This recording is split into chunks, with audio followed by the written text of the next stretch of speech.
असा हास्य सम्राट 4 परफॉर्मन्सेस झालेले आहेत. आता येत आहेत शेवटचे स्पर्धक जे आहेत सोलापूरवरून आणि यांचं नाव आहे प्राध्यापक दीपक देशपांडे.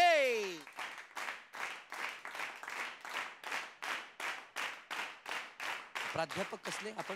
मी चित्रकलेचा प्राध्यापक. वा, चित्रकला. आणि विनोद? विनोद बालपणापासूनच आहे. आणि मग चित्रकला? ती पण बालपणापासून आहे. बर, ओके. तुम्हाला खूप खूप शुभेच्छा. धन्यवाद. धमाल उडवून द्या किरा. हो.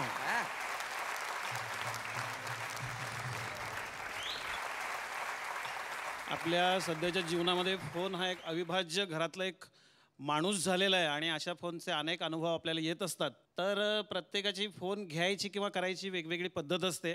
आमच्याकडच्या सोलापूरच्या हुतात्मा स्मृती मंदिरला नाट्यकराला एक वॉचमन होता बाळू नावाचा. त्याची फोन रिसीव्ह करायची एक आंतरराष्ट्रीय पद्धत होती. कुणाचाही फोन आला की तो उचलायचा, पण त्याच्या पद्धतीने उचलायचा. फोनची रिंग व्हायची, ट्रंग ट्रंग. हॅलो, ठेवू का? अरे ठेवू का काय म्हणतो रे बाळू, जरा तारीख पाहिजे. ओ तारीख मला काय कळत ना, ठेवू का? अरे ठेवू का नाही रे, 15 सप्टेंबर तारीख पाहिजे, पवार साहेब येणार आहे, जरा बघ जरा. ओ मला का कळत ना, ठेवू का? अरे ठेवू का नाही रे, जरा बघ ना, कुठे गेले तुझे मॅनेजर? ते मॅनेजरने जरा जिमखान्यात व्यायाम करायला गेलेत, मी पण जरा व्यायाम करायला चाललो, ठेवू का? अरे बघ रे जरा. ओ मला का कळत ना, ठेवतो बघा, ठेवलो बघा, डोक्याला ताप उगा. त्याला फोन घेण्यापेक्षा ठेवण्यातच जास्त आनंद होता. आपल्याकडे कधी कुणालाही फोन आला ना, पहिला तो शब्द पकडला तर तो लवकर सुटत नाही. त्यामुळं हा माणूस पलीकडच्या माणसाशी काय बोलतोय समोरच्या माणसाला अजिबात कळत नाही. ह या शब्दाने फोन सुरू होतो, शहर पण हच राहतं. काय बोलणं चाललंय कळतच नाही. ट्रुंग हम्म हम्म हम्म हा हा हा हा हा नाही नाही नाही नाही हा हो हो हा अरे बोल ना मग, बोल ना. हा हा हा हा हा रॉंग नंबर आहे. अरे इतक्या वेळा निघाला रॉंग नंबर आहे. मी एकदा एका पक्क्या सोलापुरी मुलाला त्याच्या ताईशी बोलताना बघितलं होतं. त्यांनी काय केलं, मशीनमध्ये पैसे टाकले, पलीकडनं त्याच्या ताईने फोन उचलला. आता ताईने फोन उचलला म्हणजे तो ताईशी बोलायचं होतं त्याला, पण ताई हा शब्द तो व्हरायटीने वापरत होता. आता संपूर्ण महाराष्ट्रामध्ये पक्का सोलापुरी माणूस कसा ओळखायचा त्याचं एक साधं उदाहरण सांगतो तुम्हाला. शेजारी जरी माणूस उभा असला ना, चल बे बोलवायला तर, एवढा खणखणीत आवाज असल्याशिवाय सोलापुरात जन्मच घेता येत नाही तुम्हाला सांगतो.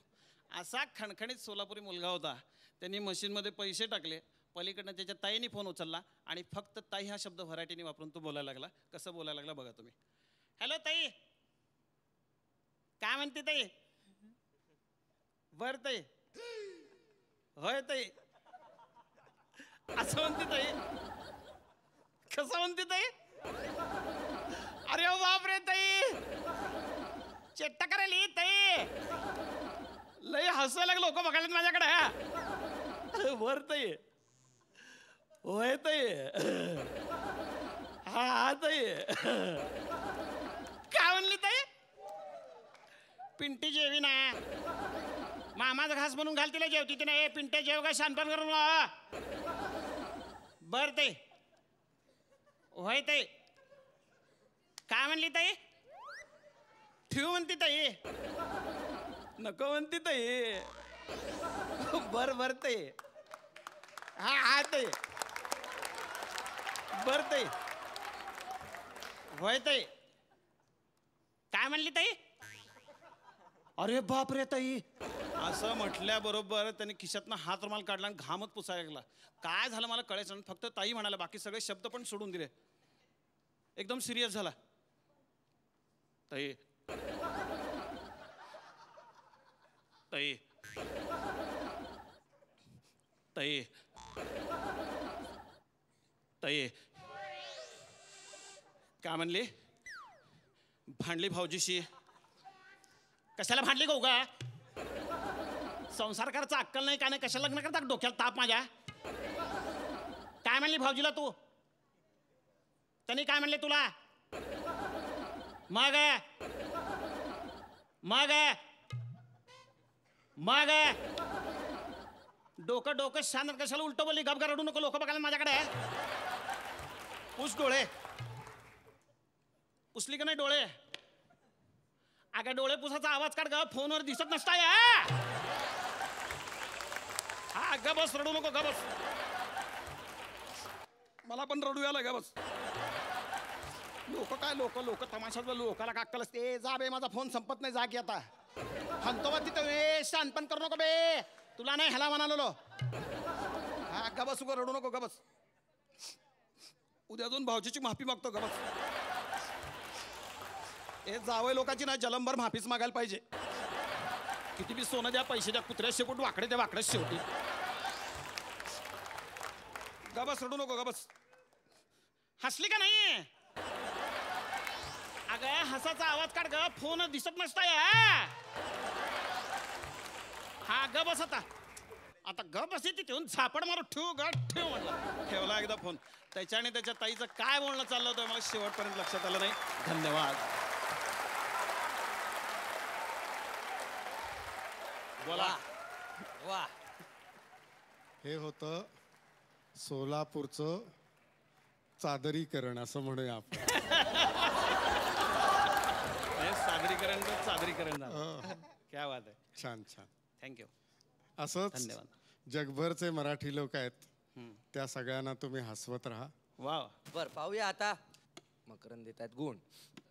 हा खळखळाट. खळखळाट. वा.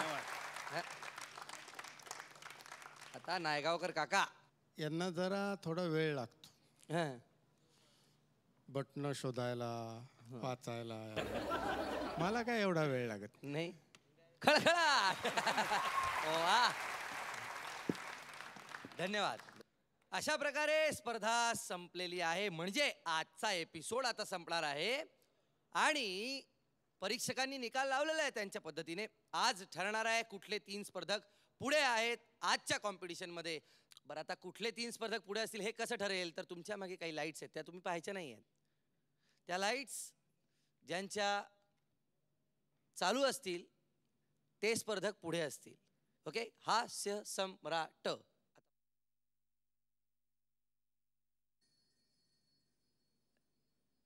तुमचा रिझल्ट लागलेला आहे, तुम्ही पुढे आहात.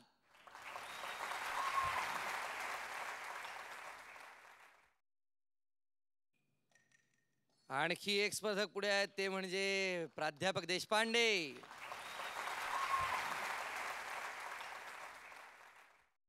काकू, तुम्ही सुद्धा पुढे गेलेला आहात. हे काय झालं?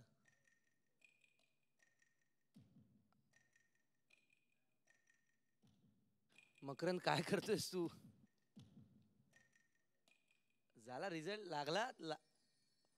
बापरे, म्हणजे मला कळत नाहीये. मी आणखी एक स्पर्धक पुढे गेलेला आहे. हो, उमाताईंमध्ये आणि अमेयमध्ये टाय झालेला असल्यामुळे ते दोघंही पुढे आलेले आहेत. आता फक्त मागे राहिलाय हागणदारी मुक्त. उद्या चांगला दमदार परफॉर्मन्स करून तू पण पुढे ये. 5ही जण अप्रतिम आहेत, त्यांनी भन्नाट परफॉर्मन्स केलेले आहेत. आजचा एपिसोड खूप चांगला केलेला आहे. उद्यासाठी सगळ्यांना शुभेच्छा.